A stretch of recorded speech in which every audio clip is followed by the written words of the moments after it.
जय हिंद दोस्तों, नमस्कार। मैं विवेक शर्मा वेलकम करता हूं आपका सिलेक्शन क्लासेस में। तो पिछले 3 वीडियो में मैंने आपको परसेंटेज के बेसिक्स सिखाए थे।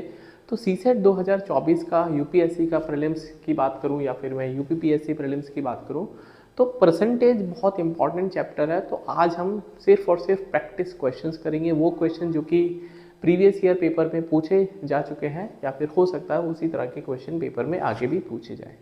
तो यदि आप भी एस्पायरेंट हैं यूपीपीएससी के लिए या फिर यूपीएससी के लिए, तो ये जो वीडियो है आपको बहुत इंपॉर्टेंट है।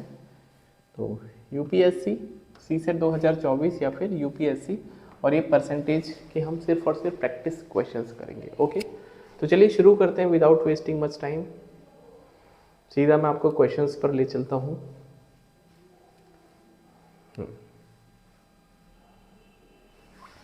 तो पहला सवाल आपकी स्क्रीन के ऊपर आ चुका होगा। बोलता है क्या हमसे, student A score 20 marks in an examination out of 30 while another student B scores 40 marks out of 70, so who has performed better? किसके नंबर ज़्यादा हैं परसेंटेज वाइज? भाई एक के नंबर हैं 20, कितने में से? 30 में से ए के, और बी के 40 नंबर हैं 70 में से। तो किसके मार्क्स ज़्यादा हैं? तो ज़रूरी नहीं है कि इसको आप परसेंटेज से करो, आप फ्रैक्शन से भी देख सकते हैं। अगर हम इसकी फ्रैक्शन वैल्यू या इसकी दशमलव वैल्यू निकालेंगे उससे भी आपका आंसर आ जाएगा। तो यदि मैं इसका दशमलव देखता हूँ तो ये 0.66 आएगा डिवाइड करने पर। कैसे आएगा? यदि आप डिवाइड करेंगे 2 को 3 से ऐसे, और इसको यदि हम देखेंगे 7 से डिवाइड करना है 4 को, तो 7 पंजे 35 पॉइंट लगा के और बचेगा 7 सत्ते 49। तो इसका जो दशमलव मान आएगा 0.57। तो जिसके ज़्यादा दशमलव मान है वही उसका आंसर होगा। तो यहाँ पर इसका मतलब ए का नंबर अच्छा है। यदि हम इसके परसेंटेज कैलकुलेट करना चाहें, आप कैलकुलेट कर सकते हैं। जो दशमलव मान है आपके पास जब भी डेसिमल वैल्यू होती है, यदि आप उसमें 100 की मल्टीप्लाई करेंगे, 100 की मल्टीप्लाई करेंगे, तो आपको परसेंटेज वैल्यू आ जाएगी। इसका मतलब 0.666 इंटू 100 करने पर मुझे परसेंटेज मिल जाएगा 66.6%। सिमिलरली अगर मेरे पास ये वैल्यू है 0.57, इसको मैं 100 से गुणा करूँगा तो करीब 57% आंसर आ जाएगा। ठीक है, तो आपको यहाँ से भी पता चलेगा कि ए ने अच्छा स्कोर किया है। ठीक है, तो चलिए सेकंड क्वेश्चन की तरफ हम चलते हैं। ये रहा, यूपीएससी 2021 में सवाल पूछा गया है। क्या बोलता है हमसे, in a class 60% of the student from India and 50% of the student are girls. मतलब मान लेते हैं 100 बच्चों की क्लास है या 100x बच्चों की क्लास है, इसमें 2 डिवीज़न हो रहा है। ये बोलते हैं 50% लड़कियां हैं। इसका मतलब जो गर्ल्स हैं वो 50x हो जाएंगी। 50x क्यों होंगी? क्योंकि 100 का 50%। जब भी आपको परसेंटेज कैलकुलेट करना है या कुछ अज्यूम करना है तो कोशिश करो 100 के रेस्पेक्ट में अज्यूम करेंगे, क्योंकि 100 के साथ एक खास बात है कि जितना परसेंटेज होता है उतना ही उसका नंबर या आंसर होता है। इसका मतलब बॉयज़ भी कितने होंगे फिर? 50x। अब एक डिवीज़न यहाँ पर दे रखा है कि 60% आर फ्रॉम इंडिया, ये इंडियन है और ये फॉरेनर मान लेते हैं। तो 60% का मतलब 60x बच्चे इंडियन हैं, तो फिर फॉरेनर कितने होंगे? 40x होंगे। कोई प्रॉब्लम नहीं है इसको समझने में। If 30% of the Indian students are girls, ठीक है, जो इंडियन स्टूडेंट है उसमें से गर्ल्स और बॉयज़ का रेशियो कितना है? 30% लड़कियां हैं। किसका 30%? 60 का। तो 60 का 30% होता है 6 18x। ठीक है, इसका मतलब यदि हम टोटल लड़कियां 50x हैं और 18 उसमें इंडियन है, तो फिर फॉरेनर कितनी बचेंगी? तो आप ये बोलोगे फॉरेनर में यदि गर्ल्स और बॉयज़ को देखेंगे तो 18, तो यहाँ पे बचेंगी 32x। क्यों बचेंगी 32x? क्योंकि 32 और 18 मिला के 50 होना चाहिए। ठीक है, अच्छा, आपसे पूछ सकते हैं then what percentage of the foreign student are boys. ठीक है, अगर हम बॉयज़ की बात करते हैं तो आपके पास 60 इंडियन बच्चे हैं जिसमें से 18 लड़कियां हैं, तो बॉयज़ कितने बचेंगे? 42x बचेंगे। कितने बचेंगे? 42x। टोटल बॉयज़ कितने हैं? 50x। तो 50 में से यदि 42 कम हो गए तो कितना बचेगा यहाँ पर? 8x। समझ आ गया? अब हमको परसेंटेज निकालना, what percent of the foreign student are boys. Foreign student कितने हैं आपके पास? 40, और उसमें से लड़के कितने हैं? भाई कितने लड़के हैं? जितना नंबर होता है उसको ऊपर रखते हैं, किससे कंपैरिजन कर रहे हैं उसको हम नीचे डिनोमिनेटर में रखेंगे। तो 40 और इंटू 100 करेंगे क्योंकि हमको परसेंटेज में कन्वर्ट करना है, तो ये हो जाएगा 20%। तो 20% इस सवाल का सही उत्तर है। तो उम्मीद कर रहा हूँ कि ये जो क्वेश्चंस हैं, तरीके हैं, मैं आपको बिल्कुल बेसिक से भी समझा रहा हूँ सो दैट आपको चीज़ें बेहतर तरीके से समझ में आए। और यूपीएससी 2024 का जो प्रीलिम्स का पेपर है, सीसेट पेपर या फिर यूपीपीएससी का, उसमें आपको झंडे गाड़ने हैं, परचम लहराना है, तो आपको भैया ये सब सीखना पड़ेगा, ठीक है। और जो मेरी परसेंटेज की बेसिक वीडियो 3 वीडियो आप उनको देखिए, बहुत कुछ आपको सीखने मिलेगा वहाँ से। चलिए, ये बोलता है a trader gives successive discount of 10%, 20%, 10%, the percentage of original cost price he will recover. 3 बार डिस्काउंट दे रहा है, बड़ा अच्छा दुकानदार है। और कितना कितना डिस्काउंट दे रहा है उसको भी देख लेते हैं, ठीक है। तो क्या बोलता है, ये मान लेते हैं हमारे पास 100x का कोई भी प्राइस है, मार्क प्राइस इसको बोलते हैं, क्योंकि डिस्काउंट हमेशा मार्क प्राइस बोले तो अंकित मूल्य पर दिया जाता है। पहले में उसने 10% डिस्काउंट दिया, तो 10% माइनस करेंगे तो आपके पास कितना मूल्य बचेगा अभी, 90x, क्योंकि 10% किसका निकालेंगे, 100x का, तो ये 10x आएगा, ठीक है। तो पहले डिस्काउंट के बाद जो मूल्य है वो 90x, उसके बाद आपने 20% फिर से डिस्काउंट किया, माइनस इसलिए कर रहे हैं क्योंकि डिस्काउंट हमेशा आपको कम वैल्यू देगा। तो इसका 20% कितना होगा, 18x, तो यहाँ से माइनस 18x करेंगे तो 72x हो जाएगा। तीसरा डिस्काउंट है अगेन 10% का, तो इसका 10% कितना होगा, माइनस का 10%, तो अब ये 10% हो जाएगा, दैट इज 72x का 10%। 10% निकालना सबसे आसान काम है। अगर आपके पास कोई भी नंबर है ABC, उसका यदि आपको 10% निकालना है तो एक डिजिट के बाद दशमलव लगा दो, अपने दाहिने हाथ से एक डिजिट के बाद दशमलव लगा दो। और यदि आपको 1% निकालना है तो 2 डिजिट के बाद दशमलव लगा दो, यही हम बता रहे हैं आपको। तो 72 का 10% कितना होगा, एक डिजिट के बाद दशमलव लगाएंगे, माइनस का 72x। अच्छा, माइनस का 72 करेंगे आपको, मतलब 7.2x, तो कितना हो जाएगा, ये हो जाएगा 64.8, ठीक है, 64। तो जो प्राइस 100 रुपये का था अब वो 64.8, मतलब कस्टमर को 64.8 देना पड़ेगा। आपसे बोलता क्या है, the percentage of the original cost price he will recover, कितना प्राइस रिकवर करेगा, तो 100 के हिसाब से कितना ही रिकवर कर पाएगा, 64.8x ये रिकवर कर पाएगा। तो एक तो ये तरीका है कि यदि आपने इसको कुछ अज्यूम किया फिर आप लगातार उस पर डिस्काउंट कर रहे हैं। जो मेरा तरीका है, जो मैं पहले भी वीडियो में समझा चुका हूँ, एक बार उसको देखते हैं, ठीक है, आप इसको नोट कर सकते हैं। तो मेरे हिसाब से तरीका क्या होता है, पहला डिस्काउंट, दूसरा डिस्काउंट और तीसरा डिस्काउंट। पहला डिस्काउंट है 10% का, दूसरा डिस्काउंट 20% और तीसरा डिस्काउंट फिर से 10%। तो डिस्काउंट एक नेगेटिव टर्म है, मतलब वैल्यू कम होगी यदि हम आगे बढ़ेंगे, ठीक है। तो 10% का फ्रैक्शन होता है 1/10, इसका होता है 1/5 और इसका होता है 1/10। तो अगर कोई भी चीज़ पहले 10 रुपये की है, एक कम करेंगे, जो ऊपर लिखा है उसको कम करेंगे, और यदि ज़्यादा होगी तो उसको प्लस करेंगे। तो 10 में एक कम करेंगे तो वो प्राइस 9 का हो गया। सिमिलरली दूसरे डिस्काउंट पे यदि चीज़ 5 रुपये की है, एक माइनस करोगे तो आप 4 रुपये पे उसको ले पाओगे। अगेन तीसरे में बोलता है 10 रुपये की चीज़ को आप फिर से 9 में खरीद सकते हैं। अब आपको ओवरऑल डिस्काउंट निकालना होता है, ठीक है। तो अगर आप इधर उधर की, जैसे एक नंबर इधर लिखा है, एक नंबर आप इनको काट सकते हैं, 2 दूनी 4, 2 पंजे 10, 2 पंजे 10, ठीक है। और नहीं कैंसिल आउट होगा ये, तो ये हो जाएगा। अब आपके पास ये ओरिजिनल है और ये फाइनल है, अब इनकी मल्टीप्लाई करना है, गुणा करना है। तो इनका गुणा करने पर आएगा 5 पंजे 25 पंजे 125, 125, और ये हो जाएगा 9 निमय 81। तो 125 रुपये की चीज़ आपको 81 रुपये में मिल सकती है। 125 रुपये की चीज़ आपको 81 रुपये में मिल सकती है। तो कितने का डिस्काउंट लगेगा भाई, 25 और 19, 44 रुपये का डिस्काउंट हो गया।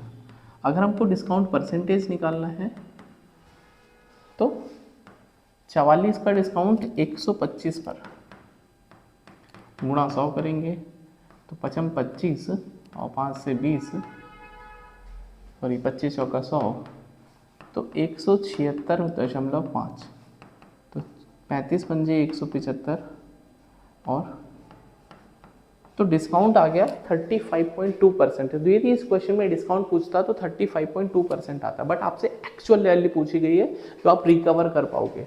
तो अगर 100% में से जो रिकवर वैल्यू है उसको आप माइनस करोगे 100 में से 35.2, तो ये आ जाएगी 64.8%। तो उम्मीद कर रहा हूँ ये भी बात आपको समझ में आई होगी किस तरह से हम इस प्रोसेस को कर सकते हैं। जब आप बार बार प्रैक्टिस करोगे ना तो डेफिनेटली ये चीज़ें आपको बहुत अच्छे से समझ में आ जाएंगी। चलिए नेक्स्ट क्वेश्चन करते हैं। हाँ, न जाने कितनी बार ये क्वेश्चंस आते हैं कि इतना आयत का लंबाई बढ़ा दिया, एक बेलन का हाइट बढ़ा दिया, रेडियस कम कर दिया, वो कैसे करते हैं। भाई हमारे पास एक रेक्टेंगल है, तो रेक्टेंगल का जो एरिया होता है वो होता है L इंटू बी, मतलब लंबाई गुणा चौड़ाई आपके पास एरिया होता है। तो अगर हम लेंथ को L मान लेते हैं, ब्रेड्थ को B मान लेते हैं, तो आप क्षेत्रफल निकाल सकते हैं इसका A इंटू बी। बोलता है कि लेंथ को हमने 20% बढ़ा दिया और जो ब्रेड्थ है उसको 10% कम कर दिया, तो उसके एरिया में कितना बदलाव आएगा। अब मुझे पता है पहला वाला एरिया होगा, मान लेते हैं L1 इंटू B1, और दूसरा वाला जो एरिया होगा वो होगा L2 इंटू B2। तो इनका अनुपात इस तरह से चलेगा, ठीक है। तो आपको A1 और A2 का अनुपात निकालना बेसिकली। तो अगर मैं लेंथ की बात करता हूँ तो आपने 20% क्या कर दिया, उसको ज़्यादा कर दिया। तो 20% का फ्रैक्शन होता है 1/5, मतलब अगर लेंथ पहले 5 मीटर थी तो अब 6 मीटर हो जाएगी, तो इनका अनुपात हो जाएगा 5/6। ब्रेड्थ में क्या आपने क्या किया, 10% की कमी कर दी, तो 10% का फ्रैक्शन होता है 1/10, जो कि हो जाएगा 10 से 9, क्योंकि एक कम हो जाएगा। एक क्यों कम होगा, क्योंकि ऊपर एक लिखा है, जितना भी नंबर ऊपर लिखा होगा उसको हम प्लस माइनस करेंगे, तो ये हो जाएगा 10 से 9। तो आप इसको सॉल्व करेंगे, 2 तिया 6, 2 पंजे 25, तो जो पहले एरिया 25 होगा अब वो घट के कितना हो जाएगा, सॉरी बढ़ के 27 हो गया। भाई पहले वाला एरिया 25 है तो नीचे वाला एरिया 27, मतलब एरिया बढ़ जाएगा। कितना परसेंट बढ़ जाएगा, आप ये देखो, जो चीज़ पहले 25 थी अब 27 हो गई, तो कितना बढ़ गया, 2 बढ़ गया। और चेंज हमेशा ओरिजिनल पर चेक करते हैं कि शुरुआत में कितना था वो, तो शुरुआत में 25 था वो, तो 2/25 इंटू 100, तो ये 8% एरिया क्या होगा आपका, इंक्रीज होगा। तो बहुत मुश्किल नहीं है, चीज़ों को आप समझने का कोशिश करिए, बहुत आसान है यदि आप बेसिक से भी करेंगे। यदि हम इसको सक्सेसिव वाले फॉर्मूले से करेंगे तो कैसे होगा उसको वो भी देख लेते हैं। तो आप इसको नोट कर लीजिए। भाई पहले आपने लेंथ फिर ब्रेड्थ, इन दोनों का मल्टीप्लाई करने पर मुझे पता है एरिया आता है, ठीक है, मुझे पता है एरिया आता है, ठीक है। तो अगर हम बात करते हैं लेंथ में आपने क्या किया, 20% का इजाफा कर दिया, और ब्रेड्थ में आपने 10% की कमी कर दी। तो 20% 1/5 होता है, 10% 1/9 होता है, तो 5 से कितना हो जाएगा, 6 ओरिजिनल और फाइनल, और ये हो जाएगा 10 से कितना, 9। आप इसको सॉल्व करेंगे तो गुणा करना है, क्योंकि गुणा करने पर आपको एरिया मिलेगा। तो 50 से कितना हो जाएगा, ये 54। तो 4 का बढ़ोतरी, भाई 4 का इजाफा कितने पर, 50 पर, तो ये कितना प्रतिशत हो जाएगा। तो मैं इसको ऐसे करके थोड़ा सा अपना समय बचा लेता हूँ। तो जो भी तरीके आपको पसंद आ रहे हैं तो आपकी मर्ज़ी है, बट आपको चीज़ें सीखनी पड़ेंगी क्योंकि कोई ऑप्शन नहीं है आपके पास, ठीक है। नेक्स्ट क्वेश्चन करते हैं। ये भी एक अनुपात का सवाल है कि ए की सैलरी 20% कम है बी की सैलरी से, मतलब ए और बी दो व्यक्ति हैं, विच इज़ 15% लोअर देन सी की सैलरी, और जो कि सी की, मतलब 3 आदमियों की सैलरी जो है वो डिसाइड या उनका अनुपात चेक हो रहा है। तो चलिए इसको करते हैं। भाई ए की सैलरी मान लेते हैं बी की 100 है, हमने अजम्पशन कर लिया कि बी 100 रुपये कमाता है, ए उससे 20% कम कमाएगा, तो 100 का 20% कितना होता है, 20 होता है, तो ए जो है वो 80 कमाएगा। कोई दिक्कत नहीं है, 80x मान लेते हैं इसको, या 80 ही मान लेते हैं, x आपकी मर्जी है, मान लो ना मान लो, 80 मान लेते हैं, ठीक है। विच इज़ 15%, विच के पहले किसकी बात हो रही है, बी की, तो बी जो है सी से कम कमाता है, कितना परसेंट, 15%। इसका मतलब सी यदि 100 कमाएगा तो बी 85 कमाएगा। अब इन नंबरों को थोड़ा छोटा कर लेते हैं क्योंकि मल्टीप्लाई करने में दिक्कत हो जाएगी। तो अगर हम इनका अनुपात देख लेते हैं, 20 चौके 80, 20 पंजे 100, और 5 से 17, 5 से 20, ठीक है। तो ए बी सी का अनुपात यदि मैं देखता हूँ तो ये ए और बी में 4 और 5 का अनुपात है और बी और सी में 17 और 20 का अनुपात है, कोई प्रॉब्लम नहीं है। आप एक बात बताओ भाई, बी तो एक ही आदमी है, ऊपर 5 रुपये कमा रहा है, नीचे 17 रुपये कमा रहा है, ऐसा तो नहीं हो सकता। एक ही आदमी है तो एक ही कमाई होगी उसकी। तो हम क्या करते हैं, जो भी चीज़ कॉमन होती है उसको बराबर करते हैं, उसको इक्वल करते हैं। तो ऊपर हम 17 से गुणा करेंगे और नीचे हम 5 से मल्टीप्लाई करेंगे। तो जब आप ऊपर 17 से मल्टीप्लाई करोगे तो बी की सैलरी कितनी हो जाएगी, 17 पंजे 85, और नीचे भी कितना हो जाएगा, 17 पंजे 85। मतलब बी की सैलरी टोटल आपने कॉमन कर ली 85, ए बी सी। तो बी तो दोनों जगह 85 कमा रहा है। ए कितना कमा रहा है, 17 की गुणा यहाँ भी करेंगे तो 17 चौका 68, और यहाँ पे करेंगे तो सी की हो जाएगी कमाई 100। तो ये हिसाब किताब आपका बन गया। आपसे बोलता क्या है, by how much percent is C salary more than A salary. C की सैलरी ए से कितना ज़्यादा है। अब बताओ भाई कितना ज़्यादा है सी की सैलरी। अगर ये 100 कमा रहा है, ये 68 कमा, तो कितने का अंतर है, 32 का अंतर है। 32 रुपये ज़्यादा कमा रहा है कौन, सी। किससे, जब भी बात होगी किससे, उसके नंबर नीचे रखेंगे, उसकी वैल्यू नीचे रखेंगे। किससे ज़्यादा कमा रहा है, ए से, और मल्टीप्लाई करेंगे 100 से, क्योंकि आपको परसेंटेज में कन्वर्ट करना है। तो 4 अट्ठे 32, 17 चौका 68, तो 800/17, तो 17 चौके 68, 68 का मतलब 12 बचेगा, 17 सत्ते 119, 1 बचेगा, पॉइंट लगा दिया 0, और ये 17 पंजे 85, तो करीब 47.05। तो 47.05% जो है सी ज़्यादा कमा रहा है किससे, ए से। तो उम्मीद कर रहा हूँ ये सवाल भी आपको समझ में आया होगा। अगले सवाल की तरफ हम बढ़ते हैं। तो जब आप चीज़ों को धीरे धीरे सीखना शुरू करते हैं तो डेफिनेटली आपको चीज़ें आती हैं, बट आपको बशर्ते प्रैक्टिस इज़ द की। यदि आप निरंतर अभ्यास करते रहेंगे, हाँ, तो आपकी जो स्किल्स हैं वो डेवलप होंगी और उनमें कंसोलिडेशन आएगा, उसमें पावर डेवलप होगी। जापानीज़ लोग बोलते हैं हमेशा कॉन्टिन्यूटी इज़ पावर, मतलब यदि आप किसी भी चीज़ को कॉन्टिन्यूस वे में करोगे तो उसमें पावर जनरेट होती है, राइट। चलो एक सवाल और करते हैं। क्या बोलता है, the population of A town is 5 lakh रुपये। 5 लाख लोग, रुपए का है 5 लाख, ठीक है, लोग हैं।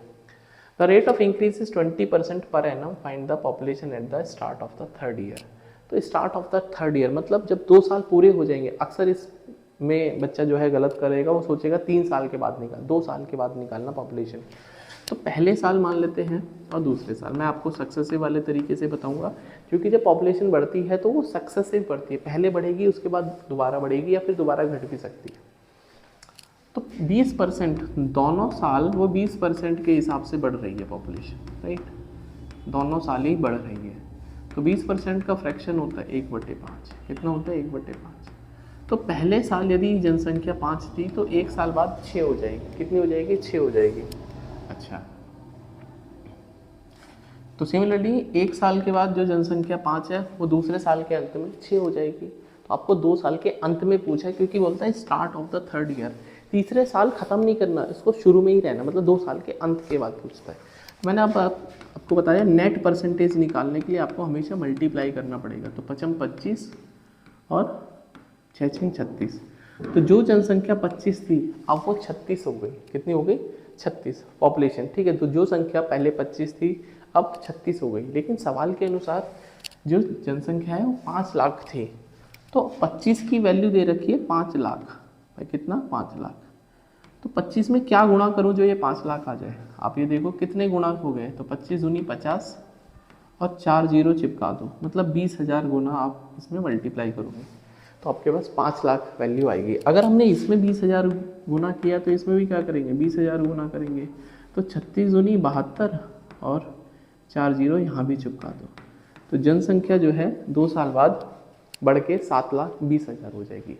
तो उम्मीद कर रहा हूँ ये भी बात आपको समझ में आई होगी। यदि आपसे परसेंटेज पूछ लेता ये, तो 25 से 36 हो गए, आप 11 बढ़ गए। भाई कोई भी चीज़ जो 25 से आप वो 36 हो गई, तो कितने का इंक्रीमेंट आ गया, 11 का। तो 11 का इंक्रीमेंट कितने पर, 25 पर इंटू 100।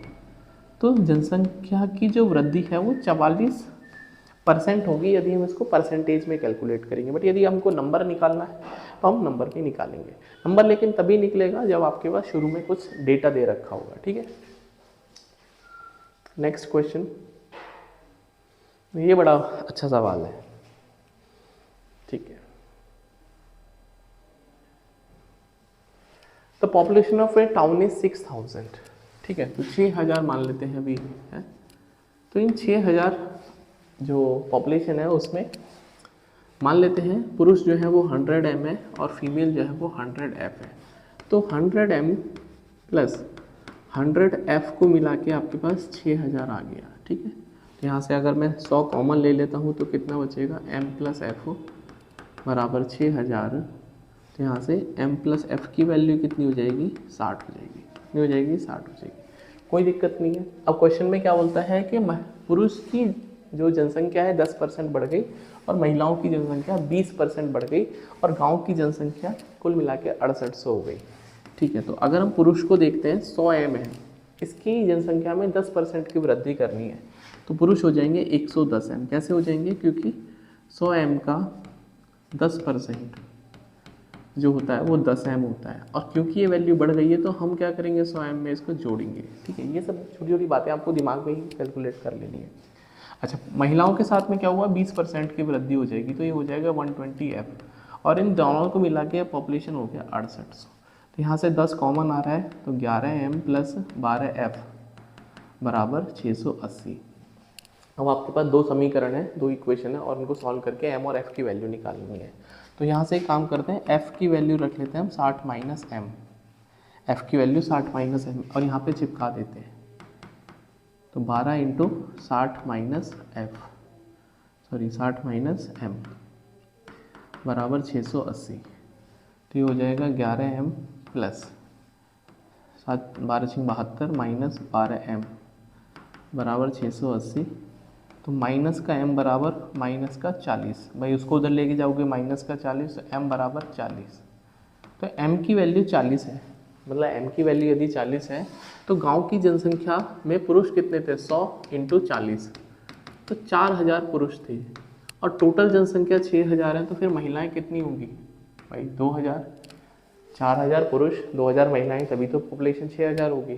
तो आपसे पूछा था find the population of the female in the town, तो कितना है, 2000।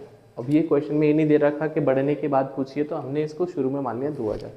बट ये बिना समीकरण के भी हो सकता है, उसको मैं एक बार सॉल्व करके बता देता हूँ विदाउट इक्वेशन इस सवाल को कैसे कर सकते थे, ठीक है। तो जिसको भी नोट करना बेसिक से वो आप इसको कर सकते हैं। अच्छा, मेरे दिमाग में एक चीज़ आती है कि मेल और फीमेल, मेल बड़े हैं 10% और फीमेल भी बड़ी है 20% और हम बात कर रहे हैं 6000।